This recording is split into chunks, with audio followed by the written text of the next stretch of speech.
பொதுப்பணித்துறை அலுவலகம் அருகே பணம் கொடுக்கும் போது அமமுகவினர் 3 பேர் கைது செய்யப்பட்டிருக்கிறார்கள். அண்மை செய்தியாக பார்த்து வருகிறோம்.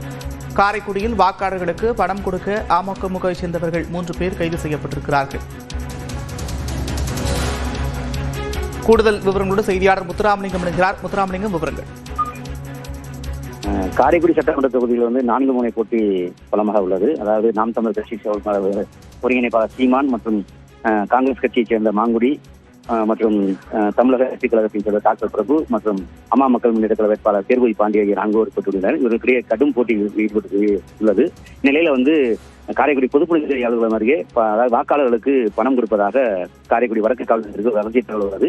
இதனைத் தொடர்ந்து காரைக்குடி வடக்கு காவல் நிலைய ஆய்வாளர் பழனிக்குமார் தலைமையிலான போலீசார் அங்கு விரைந்து சென்று பார்த்தபோது காரில் இருந்த 3 பேர் அங்குள்ள வாக்காளர் அந்த திட்டையை வச்சு கொண்டு வாக்காளர்களை வச்சு சரிபார்த்து வாக்காளர்களுக்கு பணம் பட்டுவாடை செய்தது தெரிய வந்தது. உடனடியாக அவர்களுக்கு சென்று பிடிக்கும்போது தப்பி ஓடினர். தப்பி ஓடிகள் விரட்டி சென்று சார்பாய்வாளர் வழக்குமாறு பிடித்துள்ளார். மேலும் அந்த காரில் சோதனை செய்த போது காரில் ஒரு கட்டப்பையில் 15 லட்சம் ரூபாய்க்கு பணம் இருந்தது. அந்த பணத்தை பறிமுதல் செய்து தேர்தல் பறக்கும் அவர்கள் விசாரணையில் அம்மா மக்கள் முன்னேற்ற கழக வேட்பாளர் தேர்வை பாண்டிக்கு ஆதரவாக இவர்கள் பணப்பட்டுவாடை செய்தது தெரிய வருகிறது. உடனடியாக வருமானத்துறை அதிகாரி தகவல் தெரிவிக்கப்பட்டு அவர்கள் முன்னிலையில் பணம் எண்ணப்பட்டு அவர்களிடம் ஒப்படைக்கப்பட்டுள்ளது.